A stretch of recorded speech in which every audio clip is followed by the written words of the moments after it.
Pessoal. Olá pessoal, bem-vindos à nossa aula de Ética Profissional e as Relações Interpessoais no Trabalho.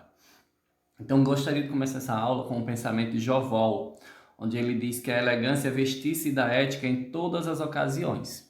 Então, para que a gente possa estar refletindo no decorrer dessa disciplina, é um pouco sobre esse pensamento dele, onde ele trata a ética, a elegância da vida, a elegância de qualquer ocasião. Então, que a gente possa estar fazendo a ênfase a esse pensamento no decorrer do nosso conteúdo, para que a gente consiga ter uma visão de um profissional ético e a importância desse profissional, o papel desse profissional na sociedade. Então, ética, trabalho e cidadania. Para começar esse contexto, eu gostaria de conceituar um pouco a palavra ética, que é uma palavra grega, de origem grega, que significa modo de ser, costume ou hábito. Então, a ética ela tem a ciência de conduta humana, a teoria do comportamento moral das pessoas na sociedade. Ela busca uma compreensão racional das ações ou atitudes dos homens. Então, às vezes o conceito do que é certo, do que é errado, do que é bonito, do que é feio, enfim. Então, a ética ela tem um papel filosófico, é uma disciplina que ela nos traz a reflexão do modo de ser do ser humano. A ética é o conjunto de princípios e valores que você usa para três grandes perguntas da vida humana. Quero, devo, posso. Então, a nossa vida ela é composta de situações onde a gente tem que estar se perguntando se eu quero, se eu devo, se eu posso, para que assim a gente tome uma decisão coerente à situação, uma decisão que seja justa, que seja certa, para que a gente não esteja também, no decorrer dessa decisão, que a gente esteja cometendo erros. Então, tem uma reflexão em cima dessas três grandes coisas da vida. São três questões que a gente precisa estar refletindo para tomar as decisões mais difíceis. Então, lembro aqui para vocês o seguinte: tem coisas que eu quero, mas não devo. Tem coisas que eu devo, mas não posso. E tem coisas que eu posso, mas não quero. Então, reforço aqui para vocês o quanto é difícil situações da nossa vida onde a gente tem que parar para pensar em três situações como essas. São as decisões mais difíceis de ser tomada, porque envolve um contexto, envolve uma sociedade, envolve o meio do trabalho, envolve o profissional, o meu profissional, envolve outros profissionais e talvez seja isso que torna tão difícil.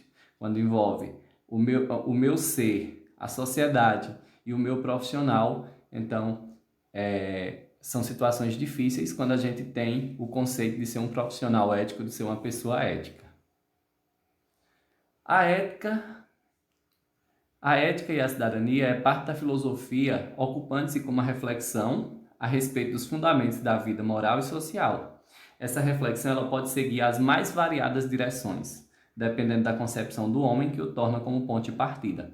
Então a gente vê aí um reforço do que a cidadania, o cidadão, quanto cidadão, eu tenho a minha obrigação na sociedade, eu tenho meus deveres perante uma sociedade, perante pessoas, para que eu possa também ter meus direitos. Então, a cidadania nada mais é que o exercício dos deveres para ter seus direitos. Então, esses deveres para comigo, para com o outro, para com a sociedade, para com o mundo de um modo geral. E a partir do momento que eu tenha ali um cumprimento de meus deveres, eu consigo, consequentemente, ter meus direitos. E é sempre importante que a gente esteja observando situações como essas, que traz ali uma reflexão bem longe um pouco sobre o espaço do outro, sobre o direito do outro, que o direito do outro começa quando o meu termina, e aí por diante.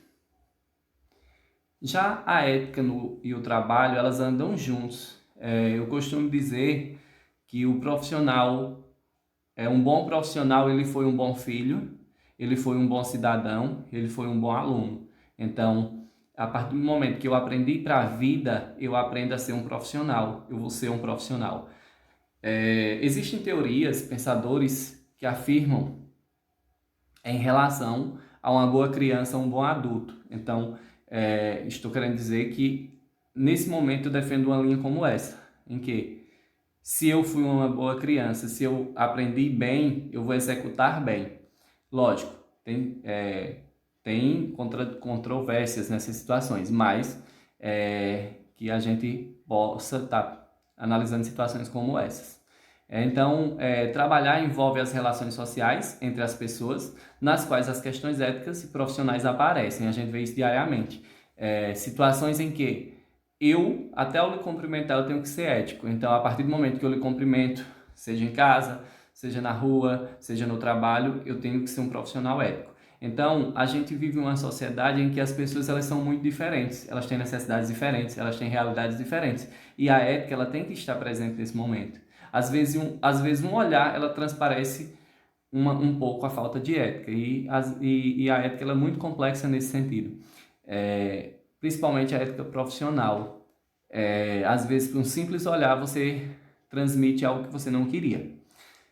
Já a relação entre a ética, entre a educação e o trabalho, ela deve ser imprescindivelmente um entretenimento observável, uma vez que as escolas qualificam o indivíduo para melhor desempenho de suas atividades. Então, a gente volta aqui a dizer que, se eu estou profissionalizando um ser para uma devida atividade, espero eu que ele tenha aprendido, espero eu que ele tenha observado todos os campos da vida de qualificação dele, da formação dele, para que ele consiga ter chegado ali a um profissional desejável. Então, se a teoria é que eu acredito a partir do momento que eu fui qualificado, eu serei um bom profissional. Se eu tive uma boa qualificação, eu serei um bom profissional. Se eu não tive, eu serei um profissional parcial. E aí a gente reflete um pouco lá no nosso início, as nossas perguntas. Essas 3 perguntas, elas nos fazem refletir um pouco sobre um bom profissional ou não. Trazendo essas 3 perguntas para o mundo profissional, para o meio profissional, a gente vê diariamente pessoas que desrespeitam a ordem do pensamento em relação a essas 3 perguntas, que agem naturalmente, sem sequer pensar se posso, se devo, simplesmente por eu quero. Eu quero e eu não refleti se eu devo, se eu posso, se eu não estou invadindo o espaço do outro, se eu não estou, muitas vezes, passando por cima de quem quer que seja. Então, um profissional íntegro é aquele que age em conformidade com seus princípios morais e valores. Então, quando eu digo que é morais e valores, eu trago lá o que eu aprendi no decorrer da minha vida, no decorrer da minha formação. Os princípios morais e os valores, eles vão estar presentes, eles vão, consequentemente, ser exposto, o meu profissionalismo, o meu ser quanto cidadão, ele é um reflexo disso, dos meus princípios morais e de valores que eu construí no decorrer da vida, sem prejudicar as pessoas em sua volta. Então, a partir do momento que eu trago aqui o meu reflexo do que eu aprendi de uma forma positiva, eu vou estar a agir de uma forma que eu não vou estar prejudicando pessoas. Um lembrete muito importante que eu trago aqui para que vocês possam refletir também é que interesses pessoais em sobressair perante as demais é provar que não aprendeu nada no decorrer de sua formação. A partir do momento que eu me formei enquanto cidadão, que eu me formei enquanto profissional, e eu estou lá no mercado de trabalho, eu estou agindo de forma que vai contra os princípios, que vai contra tudo que eu aprendi, consequentemente, eu vou estar sendo um profissional que, embora pareça ser sucesso, eu posso estar, consequentemente, sendo um profissional sem sucesso, uma vez que, por mais que as questões onde, digamos assim, a esperteza se sobressaia, elas têm um lado negativo e que às vezes pode vir à tona de uma forma muito negativa. E eu trago aqui um exemplo de ética no mundo do trabalho, um exemplo atual, e eu gostaria de compartilhar esse exemplo com vocês. Eu acredito que vocês, quem gosta de novela, aí está acompanhando, que é na novela Eita Mundo Bom, que está no Reprise, vale a pena ver de novo, em que envolve 4 personagens. A Emma, que é a dona de uma boutique, ela resolveu inovar que naquela época não existia lojas de roupas prontas, e ela resolve inovar chegando em uma certa cidade com aquela loja de roupas prontas e contrata Osório como vendedor, um recém-demitido da loja de cortes e tecidos, e envolve também o Romeu, que é um novo milionário, onde quer presentear sua sogra com um caríssimo casaco de pele. Então, o vendedor ele age de uma forma, no cotidiano dele, profissional, ele age de uma forma onde ele tem o hábito de falar o que pensa, fala sempre o que pensa do jeito que bem quer, provando assim, acredito eu, a falta de ética profissional. E em uma devida cena, o milionário chega para comprar o casaco de pele para presentear sua sogra, sua futura sogra, e do nada ele tem ali uma prova de falta de profissionalismo, de falta de ética, que é falar um pouco da origem do dinheiro do rapaz. Um momento que a dona da loja se surpreende em achar que aquele rapaz não teria condição de comprar o casaco de pele pelo preço, e ele diz que tem sim, e diz a origem do dinheiro, e enfim, fala um pouco sobre a vida do rapaz, deixando assim totalmente constrangido. Então, como você acha que o cliente se sentiu em um momento em que o vendedor se meteu na venda, falando sobre a origem do dinheiro dele? É um momento de reflexão, assim, em que sentido o vendedor, esse assunto estaria ligado ao profissionalismo? Falar da origem desse dinheiro, falar como ele conseguiu, por que ele quer comprar esse casaco de pele, que foi situações como essas que ele colocou no momento. Então, a dona da loja repreende o vendedor e conclui a venda de forma a tentar contornar a situação, mas que não deixou de ser bem claro a falta de ética do vendedor. Assim como ele vinha agindo em outras situações também, que falava do peso das pessoas, que a roupa não estava bem e outras situações. Então, quem está acompanhando sabe, vê esse perfil profissional, esse perfil que vai contra todos os princípios do que a gente aprende em relação a um profissional ético. Que vocês, futuros profissionais, possam estar refletindo exemplos como esse para que vocês não cometam, às vezes até por achar que é um momento de descontração. E uma coisa que eu aprendi é que o profissional, ele muitas vezes não viu, não ouviu, para que assim tenha um agir adequado. Já nas normas éticas, nas relações com clientes externos, internos, meio ambiente, a gente traz aqui um pouco sobre a ética nesse atendimento ao cliente, que é um conjunto de condutas, práticas e valores estabelecidos pela empresa no contato com o consumidor, com o ambiente interno. Então a gente volta ali no exemplo, onde a gente viu que ele esqueceu totalmente aqui essas normas éticas profissionais. Mas é necessário estabelecer um código de ética para esse atendimento ao cliente? Então, é necessário sim a gente ver situações em que o cliente ele está totalmente assegurado pelo código de ética do consumidor, e aí a gente traz a situação. Normas éticas nas relações com os clientes internos, externos, meio ambiente, que é a continuação lá do slide anterior. A criação de um código de ética ela é obrigatória. Ele é importante para que se estabeleça uma cultura pautada na transparência e honestidade. Então, aí uma forma de assegurar essa questão do código de ética em relação ao cliente, tanto interno quanto externo. Lembrando que ser ético é necessário, é tomar atitudes que não infringam as regras, padrões adotados pelas empresas. É proceder conforme as normas, valores e missões, sem prejudicar o próximo, além de desenvolver seu trabalho corretamente. Então, às vezes, uma simples palavra ela pode estar prejudicando esse cliente ou esse ser que esteja envolvido nessa situação. Acreditamos em que você tenha notado o quanto a ética é fundamental no atendimento ao cliente. Entre outros benefícios, a normalização da conduta ética na empresa transparência com profissionalismo, aumentar a confiança do consumidor em relação ao produto ou serviço. Então, essas são algumas normas em relação aos clientes, interno, externo e meio ambiente, que tem que ser lembrada na hora de um atendimento. Vamos falar agora um pouco no relacionamento interpessoal no contexto das organizações, que esteja ligado diretamente ao trabalho, ao mundo do trabalho, a outros profissionais, a um conjunto de pessoas, a um grupo onde existe uma hierarquia e essa hierarquia ela tem que ser respeitada, onde cada um saiba o seu lugar, onde a gente saiba também o momento de agir coletivamente. Então, quando ouvimos falar em relacionamento interpessoal, automaticamente lembramos do relacionamento entre as pessoas.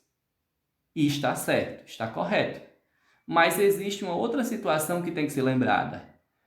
Que para existir o bom relacionamento, primeiramente precisa haver o relacionamento intrapessoal, que é a comunicação que mantemos conosco. É o diálogo interior, ou seja, como eu convivo com o meu eu. Então, para que eu tenha um bom relacionamento com outros, eu primeiro preciso me interpretar, eu preciso saber como eu convivo ali com o meu eu, para que, consequentemente, eu possa ter um bom relacionamento com outros. Então, eu trago aqui os 5 pilares dos relacionamentos interpessoais. Que primeiro é o autoconhecimento, é onde eu tenho a oportunidade de conhecer a si mesmo. Aí eu tenho também a empatia, que é colocar-se no lugar do outro.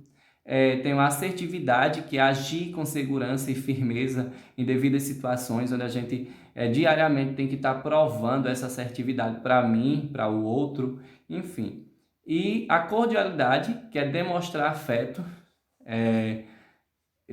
tem que ser muito observado para não ser confundido com situações de conveniência, demonstrar afeto, ter atenção ao outro, saber o momento de demonstrar afeto também, porque o fato de você ter a cordialidade não quer dizer que você vai ter que estar ali abraçando em todo momento, você vai esquecer o momento de estar praticando esse afeto, esse carinho com o próximo. Então, tudo tem hora, tudo tem um momento e a gente tem que ter muito cuidado para que isso não aconteça na hora errada.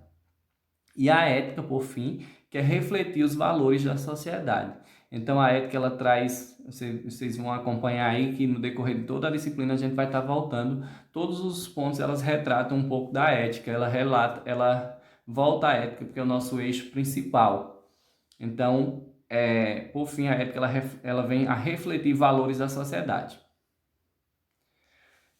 E aí a gente chega à automotivação. A automotivação, onde a gente tem a oportunidade de entender um pouco a automotivação, que e a motivação. Então, são coisas parecidas, são coisas que, a partir do momento que você compreende cada um deles, você consegue estar mostrando para a sociedade, consegue nas relações pessoais ter um sucesso em relação ao outro, em relação ao seu trabalho.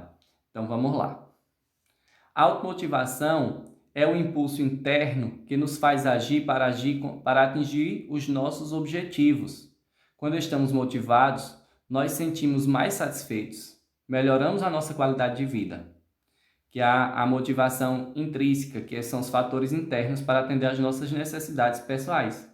Nós fazemos essas atividades porque gostamos, não porque precisamos. Então, é uma motivação interior, onde ela prova ali que você faz por amor, que você faz por gostar do que está fazendo. Então, desenvolver por prazer. Aí temos a motivação extrínseca, que são os fatores externos, que são dados ou controlados pelos outros, que é a questão do salário, de elogios, de reconhecimento. Então, aí a gente observa 2 perfis de automotivação, de motivação, onde um age por gostar do que faz e o outro age por um controle de terceiros. É onde eu sou motivado pelo que vem do outro. Então, interno e externo são 2 situações que mostram um paralelo e que a gente recebe o reflexo disso lá na sociedade. A gente recebe o reflexo disso através do perfil profissional que acho que cada um de nós temos esse direito de estar comparando esse perfil, o profissional, que muitas vezes a gente se identifica com o profissional A e não se identificamos com o profissional B. E aí a gente traz um pouco sobre a comunicação. Uma boa comunicação ela é uma ferramenta essencial para alcançar produtividade e manter fortes nas relações do trabalho em todos os níveis de uma organização. Então, hoje a gente tem aí diversos meios de comunicação para o sucesso das empresas, para o sucesso pessoal também, um destaque, seja profissional, seja pessoal. E aí a gente analisa o seguinte: eu como profissional de uma empresa, eu tenho que dar o meu nome, eu tenho que dar o meu melhor para o sucesso dessa empresa. Então, todas as ferramentas de meio de comunicação, eu vou ter que ter uma boa comunicação, eu vou usar essa ferramenta da melhor forma para que eu traga ali, que eu esteja passando uma boa comunicação para o outro e, consequentemente, atingirmos o objetivo principal, que é o sucesso. Então, a comunicação não é só falar, ver ou ouvir, é fazer entender. Já dizia isso Renato Ribeiro. E a partir do momento que a gente traz esse conceito de saber que a comunicação não é só falar, não é só ouvir, é saber entender, eu compreendo um eixo que eu tenho que compreender as situações da vida em diversas formas. Eu tenho que compreender da melhor forma, eu tenho que passar da melhor forma e não agir simplesmente por conveniência adequada à minha realidade. Na empatia, a gente vai refletir um pouco sobre a empatia e a simpatia. Então, ter empatia e simpatia ao falar com as pessoas são os primeiros requisitos para tornar um bom profissional, mantendo sempre uma postura prudente e cordial, sem espaço para timidez, ironia e pouco caso. Então, alguém que depende do seu profissionalismo, alguém que vem até você, ele quer ser bem atendido, ele não quer que você traga ali teus problemas pessoais para descontar nele no momento de atendimento. Ele quer saber o que é melhor para ele quanto consumidor, ele quer saber a melhor forma.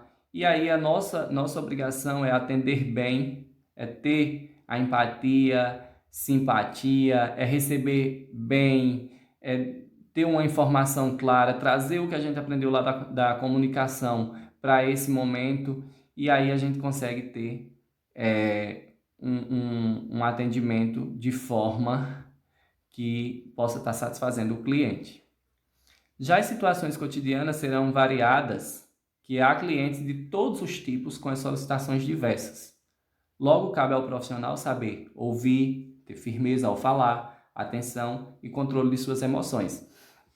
Quando a gente fala de situações cotidianas que são variadas, a gente tem que ter muita atenção nos tipos de clientes que recebemos diariamente, que eles venham afetar, às vezes, a sua relação profissional com os demais colegas da empresa, o famoso jogar um contra o outro, porque a gente sabe que a gente tem diversas realidades, onde tem aquele cliente que chega e simplesmente quer ser bem atendido, e a gente tem também aqueles clientes que eles chegam na intenção de atrapalhar o teu atendimento. Então a gente sabe essas realidades e o profissional ele não tem que estar preparado ali simplesmente para receber um cliente, como a gente chama de cliente bom. Ele tem que estar preparado para receber as diversas realidades de cliente. Então aí é onde está a importância de ter um controle das nossas emoções. É a gente trazer ali o que a gente vem agregando de valores ao nosso perfil profissional e estarmos de fato preparados para essas situações adversas que a gente tem que encarar no dia a dia.